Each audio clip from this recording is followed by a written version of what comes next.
if I was to start a ghost kitchen today, I would make sure that I would have a menu item that is so crazy. Yes. That's like a peanut butter jelly tuna fish sandwich. What? Right? I'm being funny, but Yeah. peanut butter jelly tuna fish sandwich. Take a bomb ass photo shoot of that peanut butter Yeah. jelly tuna fish sandwich. Get a publicist to do a couple write-ups on that peanut butter jelly tuna fish sandwich. Okay, get a couple people eating the peanut butter jelly tuna fish Influencers. sandwich on social media. Build a wave. Get a couple blogs to post. Somebody is eating a peanut butter jelly tuna fish sandwich. Would you try it? Hell yeah. Okay, and then it makes curiosity kills the cat. Okay, there's something called FOMO. People don't want to get left out. So Yeah. even if it's damn seafood and sweet and salty, people want to try it just to see what the hype is about. And don't let it be good. Because if it's great, then you'll have a line down the block Right. and people trying your food. That is marketing and branding at its finest. This episode is brought to you by Restaurant Systems Pro. With excitement, allow me to introduce to you today's guest, CEO and founder of Slutty Vegan, Pinky Cole. Pinky, my lady, are you feeling unstoppable today? I'm unstoppable every day, not just today. You are. It's so impressive just to see what you've accomplished over time in Thank you. a short amount of time. Really, like 5 years. You've gone gangbusters. 5 years has felt like forever. Yes, it's- especially in the restaurant industry, an industry that is the most difficult industry to succeed in. You're so inspired. We know statistically restaurants don't last too long. No. Especially startups. So to be able to do what we've been doing in the last 5 years has just been dynamic and disruptive. And you've been And so I'm- intelligent about it, Thank your you. approach. It's I been really appreciate fun that. to see and do the research to see how you started and how you started where you could and you scaled over time. I cannot wait to pull back the layers on Let's you. pull it Pinky. back. But let's get that motivational, inspirational ball rolling with a success quote or mantra. What do you got for us? Success is like mud. You throw something on a wall and something got to stick. Yeah. My father told me that. So pull back the layers. Why does that resonate to you? How does that speak to you? How do you interpret that? I've been grinding all my life, right? And for the people who don't know what grinding is I've been moving and shaking and like being diligent about the path forward in my career since I was a kid, right? So I've tried everything. I threw parties, I sold candy, I was a producer, I was an actress, and all of those things seemingly didn't stick so well, metaphorically.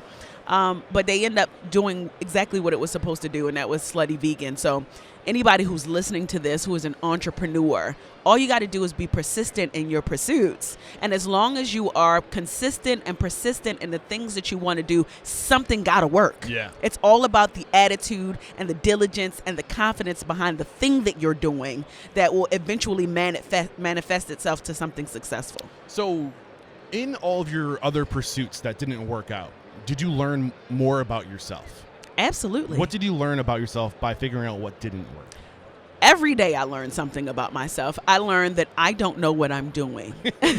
I'm not alone. Because I'm not I alone. know that I don't know what I'm doing, that means that I'm doing everything right. Yes. Because if I came here and said, I know everything, I'm the expert, I'm the this and I'm this, and if you don't do it this way, it won't work, then that would be pompous and it's not true. Yeah. Right? But what I realized in this journey, and being a restaurateur and a philanthropist and an entrepreneur and all of these grandiose words, I realized that this journey is one where you get to learn every single day. There's an opportunity to be better every single day. Today, I may feel like I know everything about cogs. And tomorrow, I'm like, what? I didn't know that. Let me go to Google. Right? So, like, I get to reinvent myself every day, and that is the beauty of entrepreneurship. Yeah. So Restaurant Unstoppable is really about sharing your story. We have about an hour together today, but I want to pay homage to where you came from, like your come up. And I know you kind of quickly went through what you did before opening restaurants, but is it worth hovering over any key lessons, life lessons, before kind of talking about opening your first restaurant, which actually was not Slutty Vegan?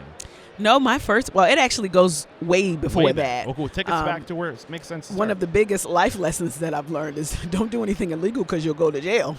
Because my father did 22 years in prison. Wow. So I grew up in a single parent household. So that was my first experience of really just like being a chameleon and trying to figure life out, right? Like by society standards, I'm supposed to be a statistic. I grew up in a household where my mother at the time was an immigrant. My father was serving 22 years in prison, and being in a single parent household, there's certain things that you miss not having two parents in the house. So it taught me to like really just go the extra mile, because I didn't want to grow up and live the life that I lived as a kid. And I grew up in a middle class household, right? So like life wasn't terrible, but the things that I wanted in my life, I did not have. Yeah. I had all the things that I needed, but all the things that I wanted. So when I got older, and opened up my first restaurant, it was called Pinky's Jamaican and American Restaurant. It was so way left. I had no idea that I was about to turn into a restaurateur. Okay. So reflecting back at that time, opening your first restaurant, it was in New York, correct? It was in New York, Harlem, New York. Harlem, New York. Knowing what you know now, after how many restaurants do you have total? I just opened up my 11th yesterday. So after starting a restaurant, scaling it to a different restaurant, scaling it to 11 locations, all this knowledge, all the network you've accumulated, the people you have access to, the mentors that are steering you, going back, if you could put yourself in that position back in 2016 when you opened your first restaurant, what advice would you have for yourself? Or did you do a lot right? I did everything wrong. I didn't have fire insurance. Oh, no. I didn't pay my sales and use taxes. I just thought that you just collect money and put it in the bank and pay your employees. I thought that's what it was. But I needed it to be wrong then, so that I knew how to do it right in the business when I created Slutty Vegan. And now that I have the resources, I like to say I got like the Michael Jordans on my team now. So I got like the big boys. You man. You really do. You have a great network, and it's huge. But go back to 2016. So in 2016, and I don't know how much you know about the story. Not much, just a little. So I had the restaurant, did seemingly well at the time. I sold jerk chicken, and I was a vegan. Yeah. but I had people loving it and coming to the restaurant. So why restaurants? Well, how did you make the leap from? It was so random. Production, because you went from acting to production, then to restaurants, right? So one of my friends who had a restaurant in the neighborhood, he knew somebody that had a restaurant that she was trying to sublet, and he was like, "Hey, there's a restaurant available. You want to open it up?" And I'm like, "Okay." Like there was no like background. There was no formal conversation. I'm just like, okay, well, I like to eat. I'm not a chef. I've never been to culinary school, but I really like food, and I grew up in a Caribbean household, so I know how to cook I know how to cook. So I said, hey, why not? Like, I'm up for the challenge. So I went to Google and YouTube and learned everything that I could learn about the restaurant industry, and I got common sense. Yeah. So I got my permits, and I opened up this store, and here we are. I got a restaurant. I painted it pink and opened up the doors, and I had lines. Wow. People were coming, and people were supporting the brand, and I was in my early 20s. So can you imagine that the average 20-year-old is partying and clubbing and going to the bar and running a restaurant and inside. I'm running a restaurant. Blood, sweat, and tears. I'm tired. I'm stressed. I'm financially strapped. And I'm like, and here I am. I had my dream job already. I was a producer for the Maury Show at the time. Wow. So all of the money that I was making as a producer, I was dumping it to the restaurant. So you were doing both? Yes. Wow. Like I'm the queen of multitasking, okay? It didn't last too long, but I did it, and it worked at the time. What was the appeal? I'm curious. Like, what was the appeal of the restaurant industry for you? What drew you in? It wasn't restaurants. It was financial freedom and the opportunity to be able to manifest something that I created right here in my brain. I'm the kind of person that this is a passion project for me. So when you think about restaurants, when people say that Pinky is a restaurateur and a chef. Well, first of all, I'm not a chef, but thank you. And a restaurateur, I'll take it. But like, I don't really consider myself a restaurateur. I consider myself somebody who is passionate about the projects that she creates, and it just showed up in the form of restaurants. And now here we are. Yeah, I love it. I love it. So you mentioned something. So again, bringing us back to running this restaurant, knowing what you know now, what advice would you have given yourself as far as how to? I mean, it sounds like the only reason why the restaurant stopped was because it caught on fire.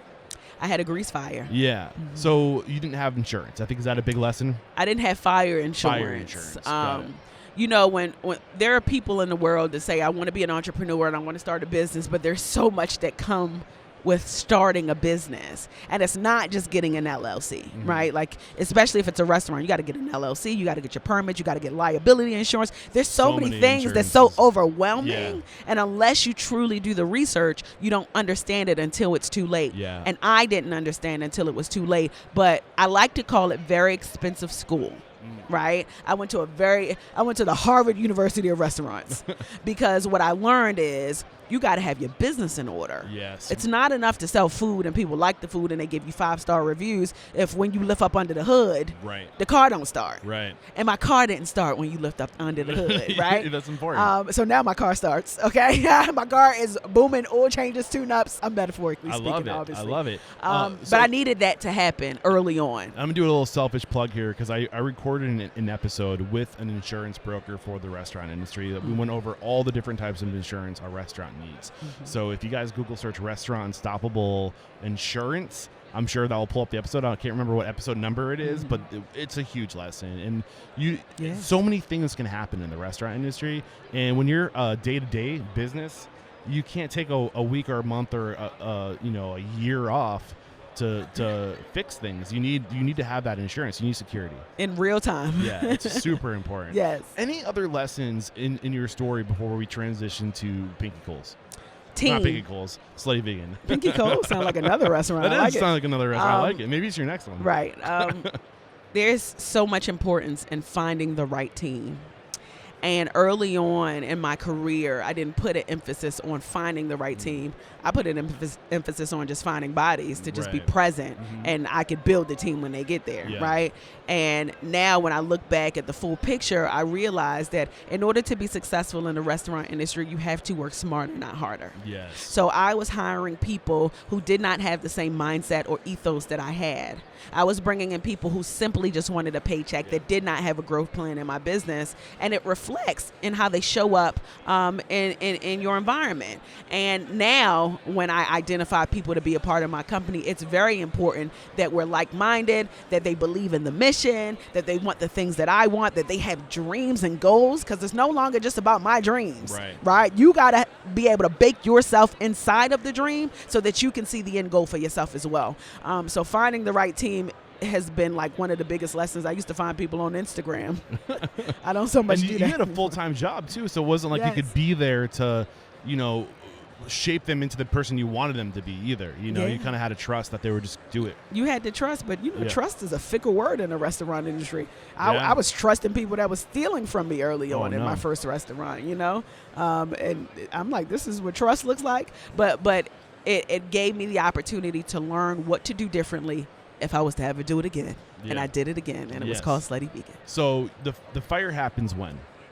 The fire happened in 2016. So I actually opened in 2014. Got it. And the fire happened in 2016. Now, at the time, I had a juice bar in addition to the restaurant, and it was called Pinky's Juice Bar. That's right. So I'm booming. I'm a producer. You're all over. I got this restaurant. I got this juice bar. Everybody in Harlem is supporting me. Everything is good. And then the fire happened. And I got the call at 11 o'clock at night after I closed the store. And I was in my apartment, and the fire department called me and said, "Hi, is this Miss Cole? Do you have the restaurant on 145th Street?" And I'm like, "Yes, I do." "Well, please, if you can come down to the restaurant because there was a grease fire at the space." So I'm like, grease fire? I'm thinking it's like a little, something that you could put out. When I went there, all of my windows were busted out. Oh, man. The ceiling was coming in. Everything was black. You couldn't see. And I was just in shock. Yeah, take us there emotionally. What were you feeling? There was no emotion in the beginning. I was shocked. So, I don't know if you've ever been in a situation where you were so shocked, like that's all you feel. It's just like there's stillness that happens. I'm sure I have. Like it's like getting in a car accident. Right? Exactly. So that it's almost like somebody, I've never been shot before, but if somebody got shot and they don't feel it at first until the adrenaline goes down and it's just like, oh, damn, I just got shot. Yeah. It felt like I got shot, but I didn't feel it first. But I looked at the building, and when it finally hit me, I'm like, okay, cool. I got insurance. I'll be all right. And then I made the phone call, and he was like, no, you opted out of that. You don't have that. And I'm like, what? Oh, so then you got hit again. The world froze a second time. Yeah, it froze a second time because Pinky Cole was the person that everything that she touches turns to gold. Well, at least that's what I thought, right? Until this. I think you're still proving it. Thank you. But this situation really humbled me quick. Because I could not salvage the damage. I couldn't afford it. No. I could not afford to salvage the damaged items. And at the time, because I sublet the space, but let me tell you how God works. Because I sublet the space, at the same time, somebody purchased the property from my former landlord. So they wanted to get me out anyway. So it was just like an even exchange. Yeah. So that was the universe telling me, like, now it's time to walk. So it was like a neutral. It was at the same time, when I say the timing couldn't have been any better. Yeah. So I got a call from a TV show asking me if I wanted to be a supervising producer. And this is probably like a couple weeks later, right? And I'm like, hell yeah. Like, I have nothing to lose. Like, here we go. And I walked away from everything. I walked away from the restaurant. The juice bar? I walked away from the juice bar. It's funny because... That was still going, though, right? Because that was that associated with the business? Was it in the same building? I walked away from everything. It wasn't in the same building. It was down the street. So why'd you walk away from the juice bar? Just a new start. One thing about me is if I gotta go, I gotta go, right? And nobody can tell me not to go. Nobody can tell me think about it. Like, my spirit is going to lead me in the direction that I need to go. And I knew that if I did not step out of that situation completely, then life wasn't going to start over for me in the way that I wanted to. So sometimes you got to step back to step forward. Sometimes you got to step back to step forward. And I did that. And I moved to LA. They flew me out and paid for me to come to LA. And I really started over. So this is 2016? This was 2016. 2 years later, you opened Pinky Colt. I just did it again. It's Slutty Vegan. I love that you call it Pinky Colt. It should be a name of a restaurant. That's Right. such a great name, by the way. I do love your name. Thank you. So 2 years later, I got the call while I was in LA asking me to come to Atlanta temporarily. I was only supposed to be there for 3 months to work on the show because the guests wanted me to be on the ground just to make sure that logistically everything was good. And I'm like, okay, cool. I put all of my stuff in storage in LA. That was almost 5 years ago. Wow. Is it still there? It's still in storage 5 years later. I'm going to see you on one of those storage war Listen, shows. and the only reason why I did not give my storage up is because I know that one day it's going to be at the Hard Rock Cafe or something. I was going to say, it's going to be like one of those those history boxes where Yes. they bury them in 100 all years of later my you come linen back. and my bathrobes and You should auction towel, that everything. off in 10 years. Auction But that it's off. still in storage. But it really is symbolic. Time to capsule. the transformation. That's the word I'm It looking for. is Yeah. because when I came to Atlanta, I had no idea that me at the time being a casting director was going to create something that was going to turn into a $100 million company. I had no Wow. idea. Are you allowed to say what the company is? Slutty Vegan. Oh, wait. So the casting director. Oh, I thought you were talking about the yeah, no. It's Okay, sorry. it's a casting show. It was on the OWN network. Got it. Yeah. So you came to Atlanta with the job, and that's when you got the bug and you to create a $100 I got the million bug. business. But let me tell you about this bug. Do you feel like you're walking in your purpose? Yes. I feel like I'm walking in my purpose too. But before I unlock that purpose, something spiritual happened for me, right? I'm not religious. I want to be clear, but I'm very spiritual. Before I came up with the idea for Slutty Vegan, I started running every day, 5 miles a day. Wow. I started reading 1 book a day, every single day. Wow. And I was raw vegan. It was like I was going through a spiritual transformation. My friend said I was crazy. Like, Pinky, what is going on with you? What is wrong? I was not going out. I wasn't hanging out with nobody. I knew that I was preparing for something. I just didn't know what it was. That's wild. So when Slutty Vegan came, and now that I had the full circle moment, I'm like, this is what I was preparing for.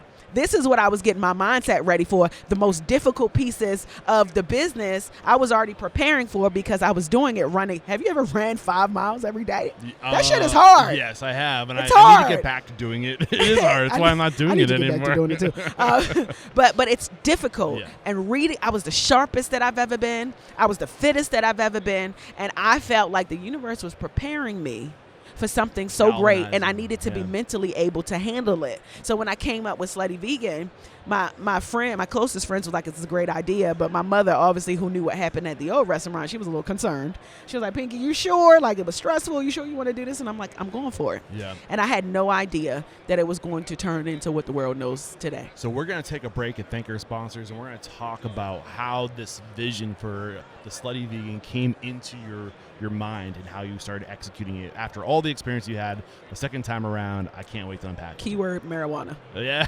I think I have some in my bag if you need to.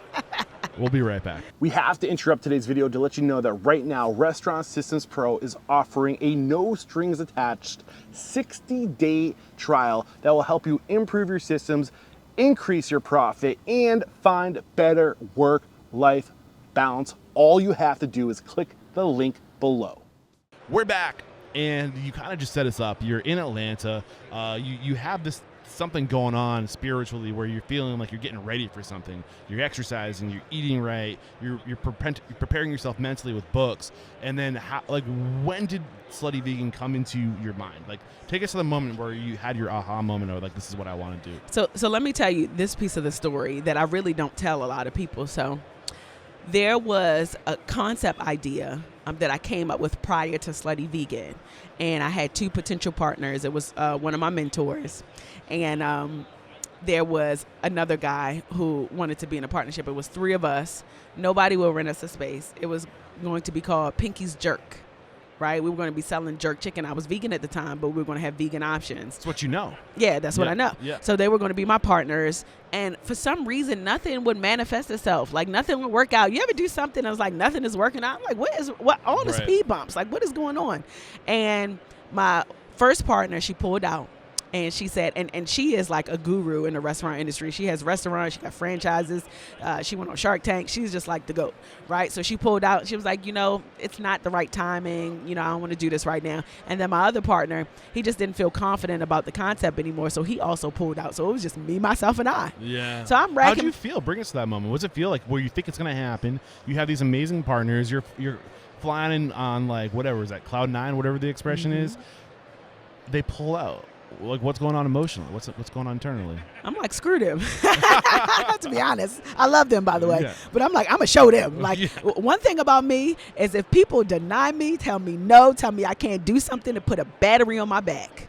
And it's going to make me go harder. And I think that gave me the energy that I needed. It gave me, how Popeye has the spinach? It gave me the spinach that I needed to really muscle up and just get in think mode. So Pinky's spinach is the word no. Pinky spinach. I actually should can that. Do some CPG around that. Oh, that's actually a good idea. Hey, but yeah, so one day I was in my 2-bedroom apartment in Atlanta, and I'm not a smoker. And I'm very transparent about this story because it's a key part of the story. But I was smoking some weed, and Slutty Vegan came out of nowhere. I'm like, isn't it amazing how weed does that? Weed sometimes? does a thing, okay? Yeah. I've been pregnant a lot of times, though, so I haven't had the opportunity to smoke it as much as I like. But this one moment in time, when I smoked weed, I came up with Slutty Vegan.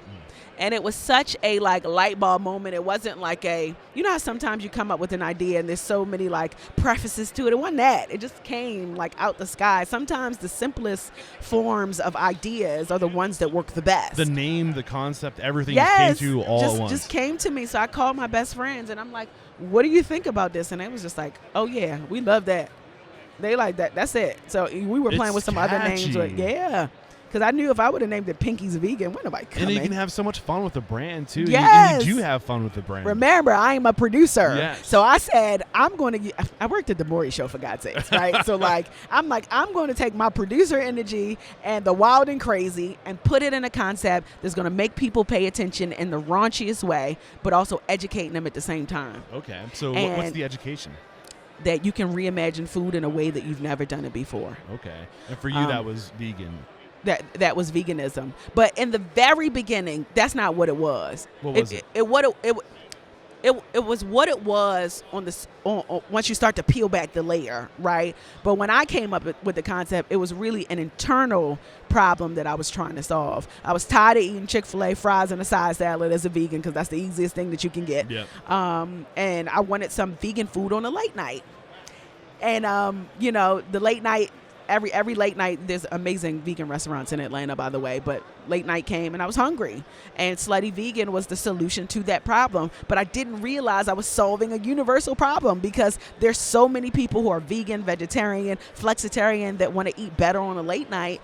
And it worked. And not only did it work in a major way, especially for somebody who didn't have a business plan. You have a business plan? Hell no. Yeah. I still don't have No, I do. But I think a business plan is really it's good for you to kind of have a strategy, right? I didn't have none of that. Well, I think it's not I don't think it's necessary, but I see the benefits in having a benefit. I see the benefits now because obviously you need some strategy. You got to get it out. You got to share it. And if you put it down on paper, when you put things down on paper, they're more likely. Oh, I wrote it down on paper. It was just scribbled. That's your business plan. I didn't have a 15-page business plan. But I had $1 in a dream. Yeah. I am a big dreamer. Yes, right? I get that, sister. And because I'm a big dreamer, I believe that everything that I put my hands on, I'm a manifest it into something great. And I did that with Slutty Vegan. And full circle moment. When I was on hiatus working as a television producer, I drove for DoorDash. Oh. I delivered food for DoorDash. And 5 years later, do you know that I'm just ending my term because it's a year term. For the last year, I've been the chief restaurant advisor for DoorDash. Wow. Helping them find solutions to solve problems in the business. Talk about a full circle That is moment. total full circle. Right? Hey, no disrespect for people driving Uber, or DoorDash. Like, I might have to do some Uber driving when I get back from this road trip. It's been a long one. So Yeah. I love the hustle. Yeah, I'm a hustler. So when you have this epiphany, I want to do this Slutty Vegan concept. What's the first step? What was the next thing you did? Got the website. And this is 2018, 2 years This is after. 2018. Got the website. Got the Instagram. Then I didn't have to register the company because I already had an LLC. From the previous? I used the same LLC from my previous restaurant. Bad idea. Different state, though. It was a different state. Bad idea. Okay. Don't do that. Why is that? Okay, bad for the idea? entrepreneurs listening, don't do that because I owed sales and use tax from another state under that same LLC. No. So I eventually, after about 4 months, I switched it over to, I created Slutty Vegan ATL in November of 2018. I started the company August 2018 under the Pinky Cole Group. And then Slutty Vegan was born in November, the LLC, the entity. So is the tax that you owed just from not paying like your annual like? So what fees, happened is after the restaurant caught on fire, I didn't close things out. Oh. So they'll still charge you, right? That's a lesson right there. That's a lesson. If your restaurant ever catches on fire, make sure you got to close things out. Yeah. You got to close things out. And like I was in the middle of like payments that didn't get paid. So, I don't know if you know this, but like if you don't pay your bills with the state or IRS, that interest is a hell of a drug. They Okay? don't forget about it. They don't forget about it, and they will tax you. Yeah. Okay, so you got to make sure that you pay your bills because I got taxed, and I can remember. Was it a big hole? I mean, you don't have to share. Yeah, my numbers. wages got garnished. Oh my goodness. Which was not fun. Yeah. But I cleared it because Slutty Vegan was doing so well. Awesome. So I was able to clear it by way of Slutty Vegan. So and I love. So back to what you started sharing before. I started with a website and an Instagram account. For some reason, I think people have it in their head that a restaurant starts with a brick and mortar. No.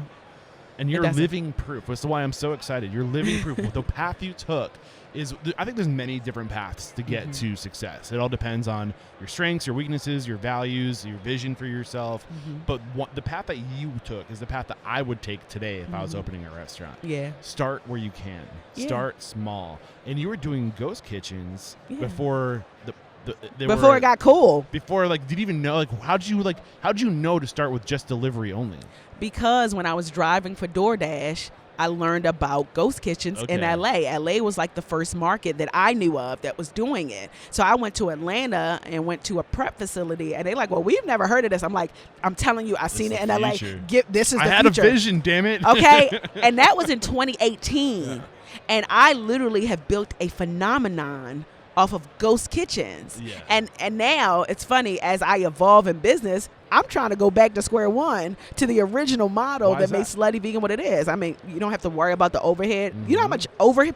First of all, I'm being totally transparent. It cost me like $850,000 to build one Slutty Vegan, and it's raising because supply chain rent's going up. $850,000. Then you got employees to pay. Then you got maintenance. For some reason, every time you get a restaurant, maintenance now we got somebody on payroll. Then you got to stay fresh every 5 years. You got to stay fresh. Yeah. You got to make sure that the restaurant looks good. But now when you have a ghost kitchen, that startup cost will cost you $20 grand. Don't like that kitchen? Go to a different kitchen. Yeah. Change your address. Or change the name. Yeah. Change the menu items. Yeah. You can continue to reinvent yourself. All it is like digital assets. It's digital assets. Yeah. And the world that we live in now, post-pandemic, people aren't really coming outside to go into restaurants like they used to.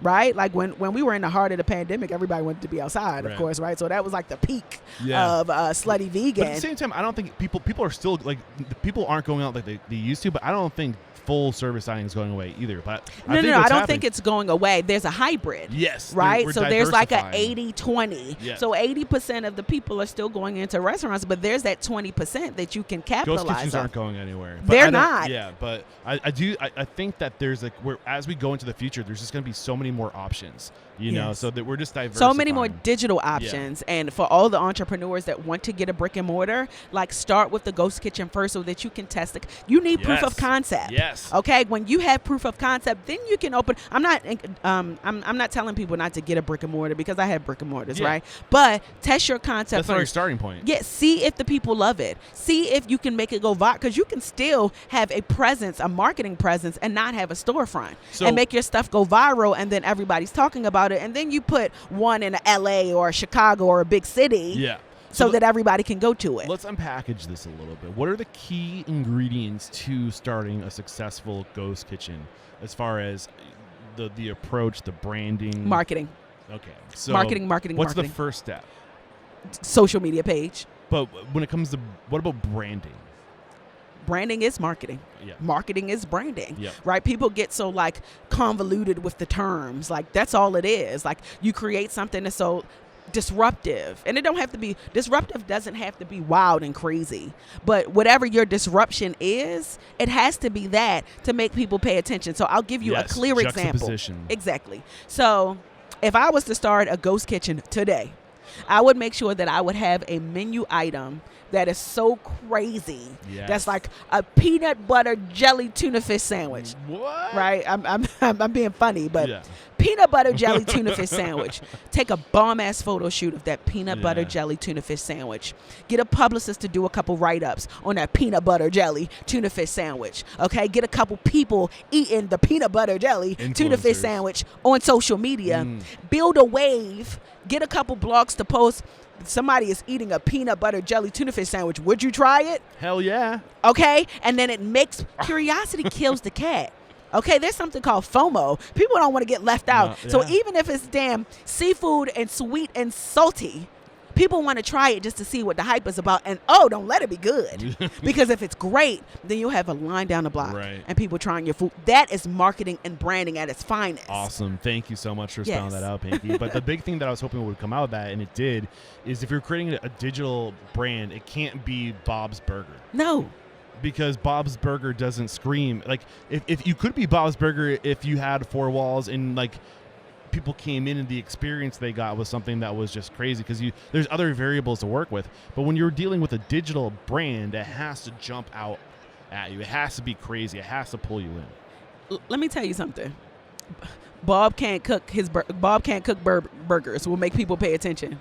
Like Bob stopped cooking. What? A restaurant named Bob stopped cooking. Bob can't cook. What? A restaurant and the food is immaculate and called a restaurant Bob can't cook. Everybody's eating it. Right. It's all about the disruption. And if you want to be a disruptor and set yourself apart in a restaurant space, you have to do things that nobody else is doing. Yeah. Right? I don't eat oodles and noodles, right? But I was joking with my fiance the other day, and I said, you know, it'd be crazy if somebody made a oodles and noodles truck. You know what oodles and noodles are? Yeah. Oodles and noodles truck, and like pull up in front of the club or in front of a concert. Like everybody has eaten ramen noodles, whether you grew up in college, right? And like a ramen noodle food truck that you can put like cheese and butter and chicken and shrimp on it, and that's a whole concept right there. I wouldn't eat that, and I'm not condoning that. But what I'm saying is, you just got to be disruptive. Right. So back to your story, your timeline. You have this vision. You start with a website. Is it Slutty Vegan? What's the website? SluttyVeganATL.com. .com. And let me tell you something about the resources and relationships. Early on, some of my mentors was like, you need to get every single website associated with the business. Get every single Instagram page, because this is going to blow up. And if you don't get it now, you'll be fighting about it later. So give me an example of like the different Slutty Vegan handles you got. I got like Slutty Vegan NY, Slutty Vegan. Like I just got. It's funny because you mentioned Slutty Vegan ATL. I was like, I wonder if she painted herself in a corner with that website. Yeah. 'Cause now you're specific to that region. Well, I'm always going to be Slutty Vegan ATL, Yeah. right? It's born and bred. But you needed to get the other. But I handles in needed case to you get wanted the switch. other ones Yeah. because at the time I didn't know if I was going to break off and have the different entities. I have one umbrella brand and it's Slutty Vegan ATL, and all of the other locations are under that. I don't have different Instagram pages for different stores. I feel like that's a lot. I don't want to do that. But if you wanted to, at least you have the option now. And I have the option to do that. But Slutty Vegan is bigger than just a restaurant. We are building a lifestyle brand. Ooh, what's right? that? What is a lifestyle brand? A lifestyle brand is Pepsi and Coca-Cola. Okay. They're not selling products. They're selling experience. You ever see a Pepsi commercial and they're like, buy this Pepsi now? Yeah. No. They showing two people in the park having lunch, picnicking, kissing, loving each other, and then you see the Pepsi can off to the side or something. You understand what I'm saying? Got So it. we are building a brand that people can appreciate outside of just food. I did say yes because I was literally thinking of the Pepsi commercial back in the day. When have you ever seen that Netflix documentary where they're like Pepsi promises so, like you could like win like a Harrier jet or something like that? No, I haven't. Yeah, and that's what they used to do back in like the 90s. They would put like Pepsi like in your face. But you're right, now it's more subtle. Yeah, you'd see Pepsi everywhere. Even now, Pepsi and Coca-Cola in every gas station. You remember growing up? I'm like, damn, every gas station got Pepsi and Coca-Cola. You go to hotels, they got steps, and it has the branding and everything. But it's not the product that they're selling. It's the experience. Right. So the repetition of seeing that thing. And that's what we're doing with Slutty Vegan, which is why you now see Slutty Vegan in movies. We're doing reality shows. We're finding and identifying other ways to expose the brand that you see it beyond just vegan burgers and fries. So this is your production experience coming in and is colliding all of with, that. Yeah, man, Yes. it's so obvious. Yes. I love it too. It's great. It's great perspective. And that's why I love doing what I do because I get to share perspective. I don't think there's a right way to do anything, if I'm being completely honest, because I've been proven whenever I think there's a right way, I find somebody that comes out of left field and just does something because their unique experience brings a unique set of tools to the equation. And Absolutely. you have almost 10 years of getting in and doing acting and production. Like you have this whole different perspective than most people, and you're leveraging that perspective to serve your vision and mission. I think it's beautiful. Thank you. So back to when you got started, you started with the website, the handle. What else did you have to do to launch this right? I had to just officiate the permits. I went to the facility Prep ATL in Atlanta, and I signed contracts because in order to do what I was doing, you have to have a dedicated shared kitchen space. So they kind of like did all the heavy lifting. I signed up with them. They charged me $1,200 a month for like a small space to like host my food and, do what I did. And then I started. And the first week I had like 4 people. And I'm like, oh, I'm a little nervous about this. And then after that, the numbers. This was digital, so it's not like you digital. get 4 orders. That's 4 orders that come in. That's 4 tickets that printed. Yeah. 4 tickets. Yeah. And at the time, I was still working as a casting director. So I'm still going to work and then still looking at, I hired 3 employees. And I'm like, first week I had to pay them out of my pocket. I'm like, ooh, I don't want to do this forever. What's going on? And then what happened is there was a girl named Dee. She has a company called First Batch. And she tried the food. And she tried the food and she did it on camera and she posted it on her social media. And she had all of the vegans in Atlanta coming to try the food because she said it was good. And I'm forever indebted to her because she exposed the brand to so many people who have never heard about it before. And ever since that moment, people started coming. They started DMing the page. It got so crazy that people wouldn't even go on DoorDash or Grubhub or Uber Eats. They would DM us and say, hey, let me order a one-night stand, extra sauce on the side, fries, da-da-da-da. And I'm like, okay. I'm just laughing at the fact that let me order a one-night stand. Oh, yeah, you'd be surprised. All the old ladies come and order one-night stands. That is a sandwich. Right. Making that clear. People started ordering online by way of Instagram, which Instagram, if you're listening to this, we need to do a collaboration, okay? Because I built my business on Instagram. You're the second person I've interviewed that started with an Instagram account. Yes, yeah. My business went viral. My business still goes viral off of Instagram, and that's a blessing and a curse, by the way. This is another tidbit for the restaurateurs in the world that's listening to this.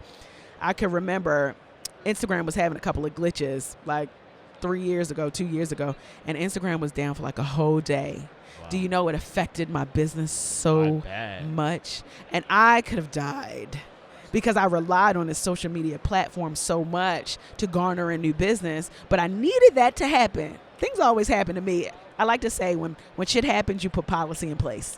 Yeah. Right? Because you don't want it to happen again. You don't want it to happen again. And from that moment, I signed up for Community, which is a text-based app. I don't know if you ever heard of Community. Haven't. First time mentioned. So text-based, what does it do exactly? You can text your consumer directly. So okay. it's so a text SMS marketing? Yeah, yes, but it's not like you don't see a disclaimer at the bottom. I could say, hey, big head, I miss you. Come see me. Okay. And put my restaurant address. And it's just like I'm sending a text message to 35,000 people at one time. But is it using like a different number to send from so they don't actually get your personal number? No. You get assigned a number. Got it. So I started with Community. Now I have about 50,000 people on the database. And in real time, if something ever happens on social media, I can text them and say, hey, I miss you. Hey, come get a burger. Yeah. And it goes right to them. But I needed Instagram to not work for me to learn how to do that. So you needed a backup plan. You can't let your whole business hinge on one platform. No, you have to diversify. I have about 40,000 people on my email marketing through MailChimp, right? Yeah. So I have different channels where I can talk to the people. We also have an app, a Slutty Vegan app, where we have a different database of people. So we can talk to different people in so many different ways. But I needed that to happen early on. Yeah, that's amazing. And so when it comes to getting people on your, because it was Instagram that helped you launch, right? So I'm interested in Instagram best practices. So like you talked about how to get the influencers and how to, things to do to get people's eyes on your account, right? But what about when they land on your account? How do you get them to, like, is there like a path of least resistance to getting them to order? Is there best practices from like getting them to see what you got and then buy what you got? So in the beginning it was different, right? Because everybody just wanted to try it out. I don't do that anymore. You can't order by way of DM anymore. But now there's a couple best practices that we use on the page. We always make sure that we respond to people. Every time somebody comes to the restaurant and eats the food, we ask every single customer how was their experience. You will not come to Slutty Vegan and nobody responds to you in the DM and ask you and not ask you how your experience was, because we care about the experience and we want people to have a good time. And we never cuss on our social media pages. I know that sounds small. I cuss sometimes, but we don't curse on Slutty Vegan. No, that's good though. Like, that's your brand. So we have this raunchy, sophisticated brand. So it's just enough where it's not mucky, but it's so professional on the other side that you can't believe that this brand is just raunchy and sophisticated at the same time. It's like these things aren't supposed to go together. I'm thinking freaking the sheets, but Lady on the Streets kind of type like, energy. Yes. Yeah. Yes. Listen, I said if Slutty Vegan was a person, Slutty Vegan went to a HBCU, a lawyer, likes to club on the weekend, likes to drink mojitos and strawberry margaritas and red wine from here and there, and likes to travel all the time. Probably, is paying bills and just living her best life and likes to go to yoga. That is Slutty Vegan, and just listens to trap music sometimes, but loves a little bit of country and a lot of top 40, but just likes to turn up and just live life with no regret. That is what Slutty Vegan is. I love it. So did you unpackage the best practices around getting people to actually purchase? Is there anything that you didn't leave out on the table, or should we keep going in that direction? Is there more? Yeah, I think that was pretty much all right, cool. Yeah. So you open your first your first ghost kitchen. Any advice on like actually like the relationship with the kitchen that you're using and how to find space? Set realistic expectations. What do you mean by that? So when I had my ghost kitchen, neither one of us knew that I was going to build a company that was going to have hundreds of people wanting to buy it. After that woman that you mentioned who like shared your stuff, how like was it like instant, like overnight? It was volume? instant. How do you remember the first day that like was beyond 4 orders? Like when she shared that, like what was the it gradually increased. It was like 4 orders the first week, and then after she posted it was 20, then 30, then 50, and then the next week was like 100, and then all of these people were waiting in line. It was like zombies. I'm like, oh my god. So what was that experience like? Like you didn't have any data to know how to order. Were you selling out? No, so we would sell out early, and we would just put a post on social media and say, we're sold out. Please don't come. We're sold out.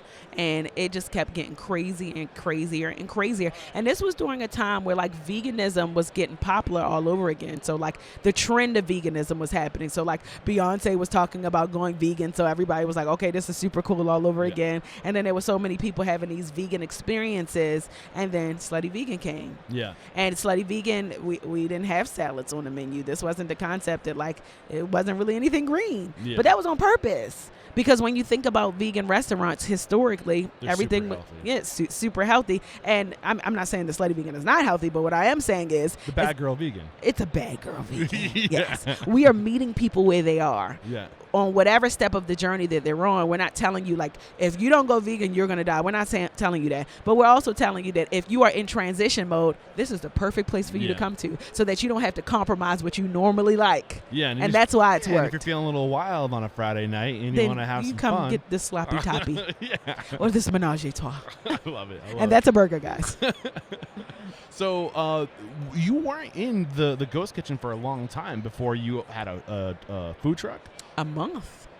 A month. Because I got the food truck in September. September 25th is when I got the food truck. Did that become HQ where all the orders coming out of that food truck? All the orders, and funny, I found a location. This guy, he built his first food truck. Okay, so I was the guinea pig. It was a lemon. Okay, but it was the best lemon that I ever bought.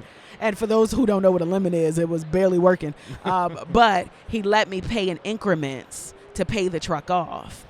And when I had that truck, I parked outside of the facility where the shared kitchen was, because they said, you're disrupting the other tenants, but you can utilize the parking lot. Go get you a food truck. They actually gave me the inspiration to get a food truck. And I'm like, what the hell? Like, I have never had a food truck. I don't know how to use a food truck. I ain't never buy no food from a food truck.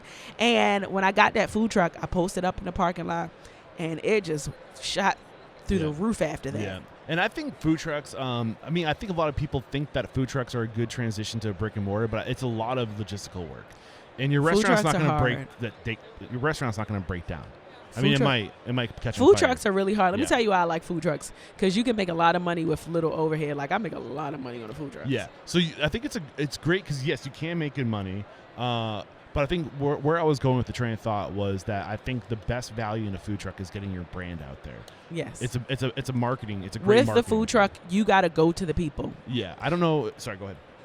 When you have a food truck, you have to go to the people. So it's a great way to test different markets. It's a great way to test different neighborhoods. But you got to get oil change. And I was always getting flat tires. So, like, we would have events and couldn't make them to the events because we had a flat tire on the side of the road. And the average tow company is not about to take a big ass food truck and fix it in 30 minutes, right? So there's a lot of hurdles and speed bumps that come with it.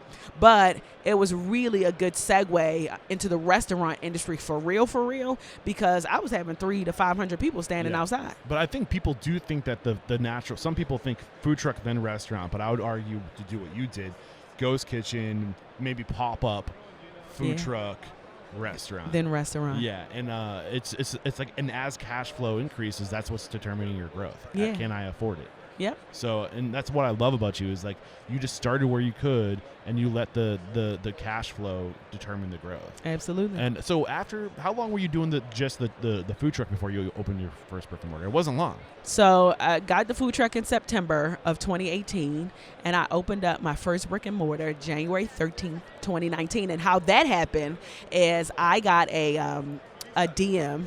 Everything happens on Instagram for me. I got a DM from a random guy. His name was Ali, and he told me that there was a vegan restaurant that was getting evicted, and it was a space available if I wanted to look at it. So I'm like, okay, sure. So I went to look at it, and the business was popping. Like, I couldn't keep up with the demand. I'm like, I got to get a brick and mortar. And I went and saw the landlord. His name was Paul. And Paul was like, old Jewish guy, why should I give you a chance? You called me. Right? I'm like, because you need to give me a chance. Like, do you see my business? And he gave me an opportunity of a lifetime to allow me to rent his space. And my rent was $1,200 a month for a 650 square foot space. Is that a good deal? That wasn't good, but it was worth it. Yeah.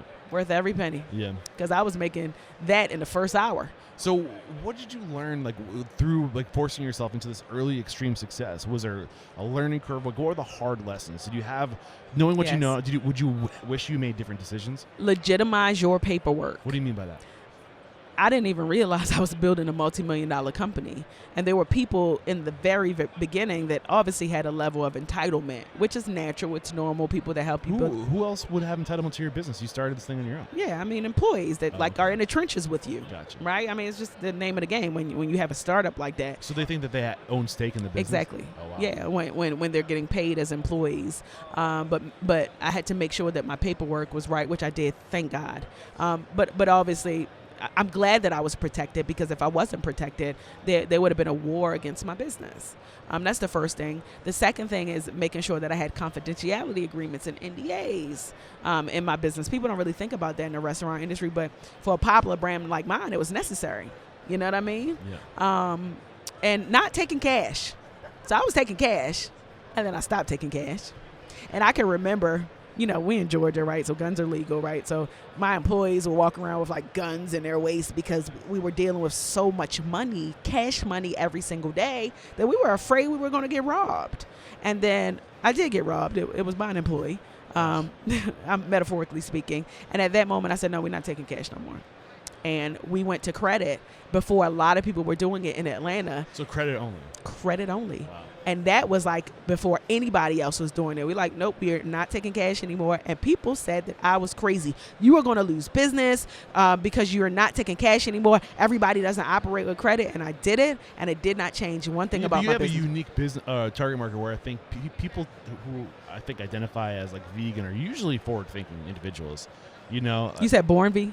Or who like identify like vegan or whatever. No, that's not my audience. Well, I think who's your audience? My audience is the meat eater. The meat eater. flexitarian. Oh, really? Yes, that's the audience. Okay, but I feel like people who think like that, your target market is younger people. Is that safe to say? Yes and no. So I feel like it's usually the older people who have an issue not paying with card. Everybody who has a card would rather use a card. But that issue lasted like a week, and then everybody just got accustomed to it, and then you saw all the restaurants in the city start taking card because they realized. And another reason why I did it is because of my tax scares, right? I knew that if I was taking cash, it's so hard to keep up with so much cash like that, and I didn't want to be responsible for being in the news not paying my taxes. Yes. So if everything could be recorded, it made life so much easier for me. In full transparency, I had issue with my taxes when I was first starting this podcast because literally every dollar I made, I needed to survive. Yeah. And you don't realize when you're getting started that 20% of every dollar you make is not your money. Exactly. You got 80 cents. Yes. That's all you have. That's all you have. So you got to take that 20 cents and put it away because it's not yours. It's not yours. You got to protect it from yourself. You have to. And the reason why I talk a lot about taxes, I know it's like this is a tax-heavy conversation because you make so much money in the restaurant industry that you don't realize how much that stuff can add up. Yes. And so then you have sales and use tax. Sales and use tax. Right. So now we got like a full machine. Yeah, we don't play no games. Yeah.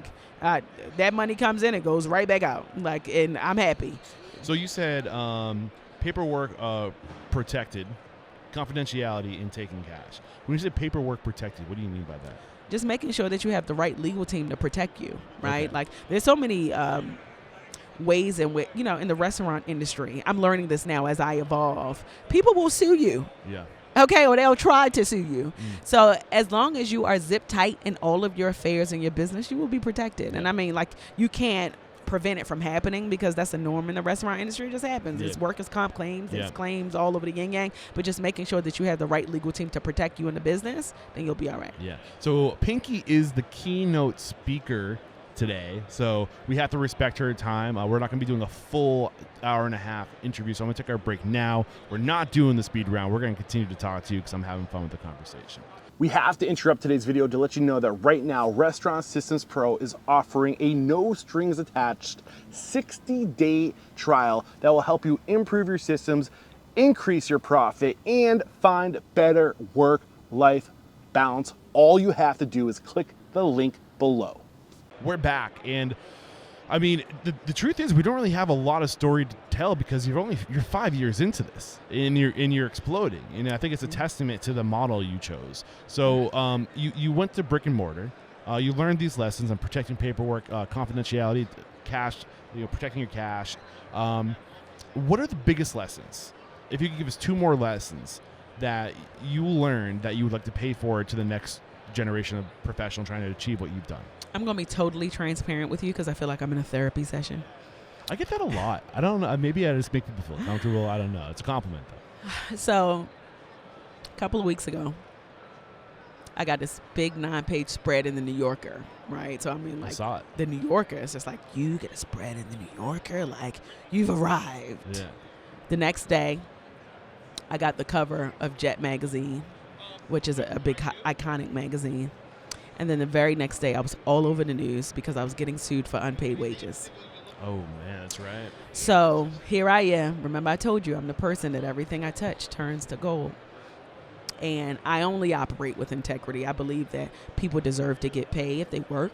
I believe that you should be honest and open with your employees because they work hard for you. So, like, people who know me know that I don't play with money, not in my personal life, not in my professional life. So because I didn't create this business to make money, I took this very, very personal. Right, so this was the second time it happened for me, and the first time I went to the internet like, no, I don't play with people, right? But this time my lawyer was like, please, Mickey, like, let us deal with it, right? So it was very hard for me to not defend myself and defend my company because we only operate with integrity, right? So what I learned in that process is that people are going to love you. Not everybody is going to love you. Anybody can go and file a claim. You just have to be ready and prepared and make sure that you are zip tight and buttoned up because it will get expensive and it will get annoying. And if you are not mentally stable, it will affect you. It almost affected me and I had to bounce back out of it. So how did you stop it from letting it affect you? I really had to go in like prayer mode because remember, this is my baby. Yeah. This ain't just like, oh, I started this to make money. Like, the money is gonna come. I let the finance people do all of that. Like, and you said you're not religious, but you're spiritual. I'm very spiritual. So and my reputation, I want to be clear. My name and my reputation is all I got. Like when the money runs out and all that is gone, all I got is my name. Yeah. So when I'm dead and gone, I want them to say Pinky Cole was a legend. Pinky Cole was an icon. Pinky Cole was a motivator and somebody who really changed the world. But when you have speed bumps like that, right, whether right or wrong, it can affect the brand that you built. So it was really hard for me to be okay with people who loved my business to now be attacking it. And I realized this is the name of the game. It's just business. So I am learning how not to be emotional in my business. Yes. So when you said prayer, when I think of prayer, I'm like you. I was raised Catholic, but I don't know if I'm sold on it. But I feel like I'm very spiritual. I think our bodies have energy. And when I think of prayer is just meditation. Yeah. Prayer is yes. Absolutely. That's what it is. It's exactly what being it is. Still. Yeah. Just really like being by yourself and getting clear. Yep. You know, I tell everybody, like, when it's time to go home and sleep at night, nobody has the thoughts that I have, right? Like, I am building $1 billion empire by any means necessary. So we said 11 locations. 11 locations. Let's see what we have. I took some notes. Well, just tell me where they are instead of me just trying to find them. So Athens, Jonesboro, Georgia, Edgewood in Atlanta, Brooklyn. Gwinnett in Georgia, RDA. That's 5. Birmingham, that's 6. Harlem, Brooklyn, the Cloud Kitchen, Dallas, and then wait, I missed one. It's so many. I missed one. It's 11 though. So, has there been like a strategy to your growth? Oh, Georgia Tech. I'm sorry. You're that's fine. 11. Has there been strategy to your growth? And I'm curious what that strategy is. So when we first started out, we wanted to make sure that we go into food insecure areas that are vegan food deserts, areas that aren't so attractive to developers. And while that's still the model for the most part, we also realize that we need to go where the people are, right? Because there can still be food deserts in areas that are super, super dense, which is why we went to Dallas. So you're trying to be first in market of what you do. We want to be first and only in market. Got it. Right? And that strategy is trying to come to the spaces in which we want to serve and put a clause in there that says we don't want no other vegan burger restaurants over here. Like, We want to own the block. Okay. You know what I mean? So you're working that into your contract? We work that into our contract. So how do you do that with a developer? Like who? So yeah, if there's a developer, it depends. Like each location is different. Got it. So we do it where we can, and we also, if we don't buy the building, we put a clause in there that we have first right of refusal, so that if they want to sell the building, they got to sell it to us first. Got it. So I love that. Those are great little lessons right there. So I want to talk about the future. So the Pinky Colt, I just did it for a third time. Slutty Vegan. I'm so sorry. I don't know what's going on with me. Slutty Vegan is your model hasn't really. Well, correct me if I'm wrong. Has it evolved a lot over the past, say, 3 years? There's still evolution to happen. But you mentioned you wanted to go back to where you started. So are you thinking maybe like you liked it better when it was just a ghost kitchen? Is that the it approach? Was cheaper. Yeah. We're entertaining ghost kitchens all over again. Yeah. And just finding a healthy balance. Like we have restaurants now, we have ghost kitchens. We've tapped into CPG, so we have products and targets. And we're working on some proprietary products. So like the evolution is more than just brick and mortar. Right, so we're doing we're tapping into the market. Like we are putting our hands on anything that we can put our hands on to bring in more revenue to grow this lifestyle brand. So what's the future of what you do? Where are you headed? Where are we going? I don't know. And I don't know is a good thing. Yeah. Because I could sit here and tell you all the things that we're working on right now, right? Cool. But if you would have told me 5 years ago that I'd be here doing what I'm doing, I would have said, you're a damn lie. But I know for a fact that Slutty Vegan will continue to be a premier organization. We are only going to get better. We're only going to get stronger. And this will be $1 billion brand by way of restaurants, CPG, ghost kitchens, retail, television, entertainment, and anything that you can think of that will support this in being one of the top tier lifestyle brands. I love it. And so Restaurant Unstoppable's mission is to inspire, empower, transform the industry. You've definitely inspired us with your story. You empowered us with these little tidbits of nuggets of knowledge along the way. In just terms of transformation, what would you like to see the future of the industry be? Like, how can we go into the future more intentionally and better? I believe that there should be more opportunities for people to manifest their dreams by way of incubators, by way of access to resources. What do you mean by incubators? Like if you make good plates, if you make a good steak and egg, there's an incubator from a larger company that's willing to support you and growing your business, giving you the financial literacy that you need so that you don't fail. Yes. Because imagine if the big boys would lift as they climb, there will be so many more respected yet salvageable, sustainable restaurants in the industry because they have a mentor in the business. It's not easy getting a mentor in the restaurant space. Everybody's doing their own thing. But more incubators will give people the opportunity to realize their dreams. It's been one of the biggest lessons I've learned doing the show, that the most successful restaurateurs are successful because they make it about everybody else. Exactly. They recognize talent when they see it. Yep. They recognize potential when they see it. And they say, if I don't become this person's opportunity, they're going to go find it somewhere else. Exactly. It's a win-win situation. That is the secret formula to success. Yeah. Helping other people. It is. Helping other people win. The reason why I have my good karma is because I love to help other people win. Yeah. So going forward into the future, how are you doing this? How is this manifesting in your business?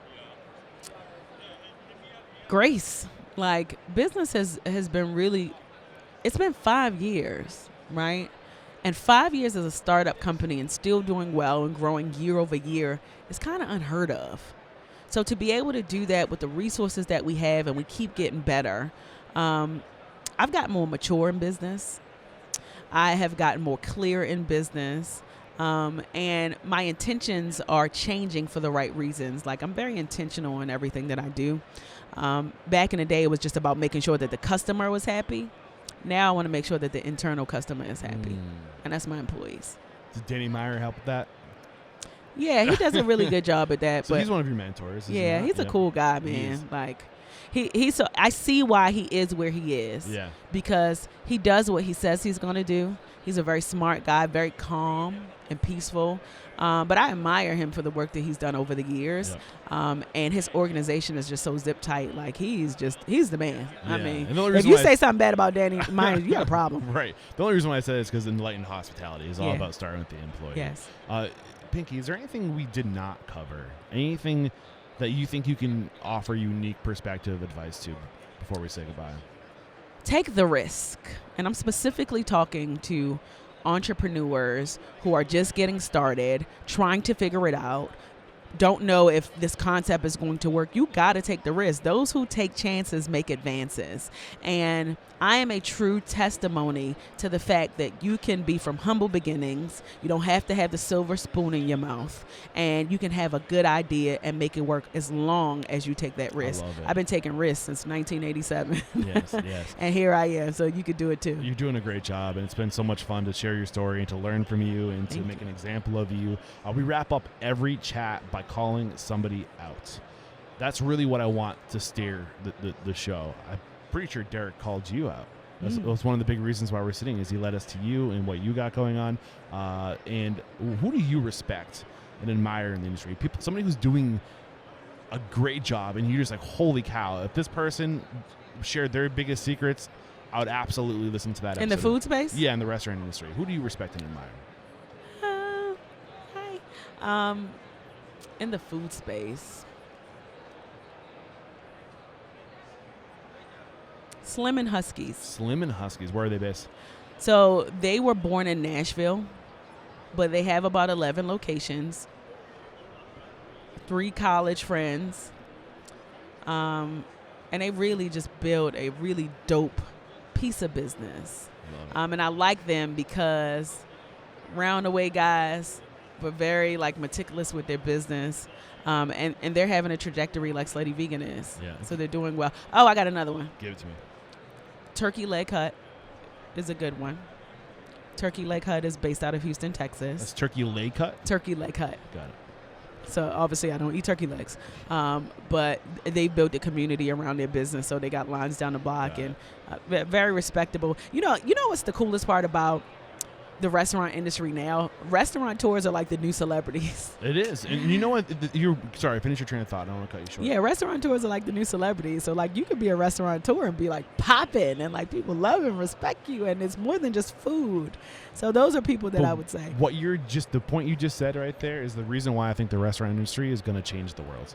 If we transform the restaurant industry, I believe we can transform the world because the restaurant industry has influence. Absolutely. And I think we can influence people to be better and to be incubators and to lift people up and provide opportunity for people and to show people different perspective. And Yes. Pinky Cole, I'm going to say it. You are, I wrote down what you said. I want people to know that I'm a legend. I'm an icon. I'm a motivator. Well, I'll say it right now. You are a legend. You are an icon. You are a motivator. And there is no questioning, Pinky Cole, you are unstoppable. Thank you. Thank you. Cheers.